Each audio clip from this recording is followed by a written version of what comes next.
조 전 장관은 자신은 전혀 몰랐다고 주장한 바 있습니다만 검찰 수사가 진행되는 걸 보면 조 전 장관 소환 조사도 이제 임박한 걸로 보입니다. 부인과 동생, 오촌, 조카까지 이미 다 구속이 됐기 때문에 검찰이 조 전 장관까지 구속영장을 청구할 것인지도 관심이어서 오늘은 이 문제를 따져보겠습니다. 자, 강동원 기자. 예. 지금 구속된 가족들 여러 명에게 여러 가지 혐의가 적용돼 있지 않습니까? 예. 이 가운데 주로 어떤 혐의들이 조 전 장관과 관련이 있는 것으로 보고 있습니까? 조국 장관의 혐의를 보면요. 이 조 전 장관의 동생 조모 씨의 웅동학원 채용 비리 그리고 웅동학원 법인의 위장 소송을 해서 100억 원대 손해를 입힌 혐의 등에 연루됐는지와 그리고 부인 정경심 교수의 11가지 혐의 중에 입시 비리에 관여 그리고 증거인멸 방조 여부 그리고 사모펀드 관련해서 공직자윤리법 위배 여부 등입니다. 예, 이런 것들을 검찰이 어떻게 판단할 것인지는 아직 확인되지 않았습니다만 예. 벌써부터 조 전 장관은 구속되지 않을 것이다. 이런 얘기가 나오더군요. 예, 그렇습니다. 이 대한신당의 박지원 의원도 같은 얘기를 했었죠. 들어보시죠. 예.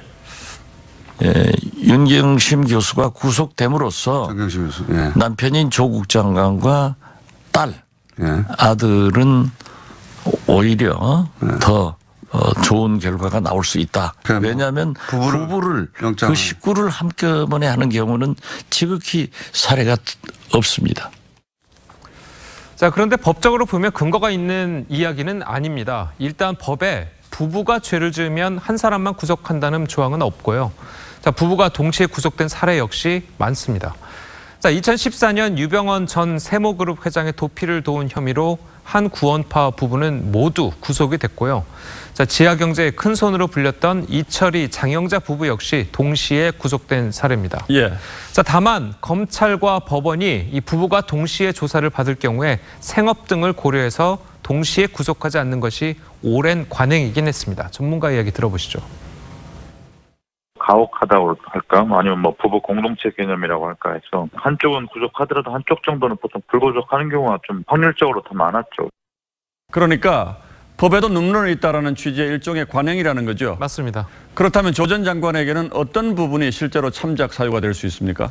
현재 조국 전 장관의 상황을 보면요. 미혼의 자녀들이 독립적으로 생계를 꾸리고 있지 않기 때문에 참작 사유는 어느 정도 있습니다.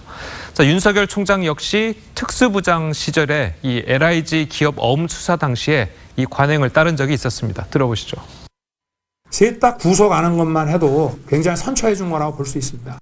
자, 하지만 앞서 말씀드린 것처럼 조 전 장관과 정 교수 사이에 종범과 주범을 가리기가 어렵다거나 이 정 교수와 조 전 장관의 동생을 수사하면서 이 조 전 장관의 혐의가 추가될 경우 이 검찰이 구속영장을 청구할 가능성은 여전히 남아 있습니다. 예, 그렇군요. 강동원 기자 잘 들었습니다.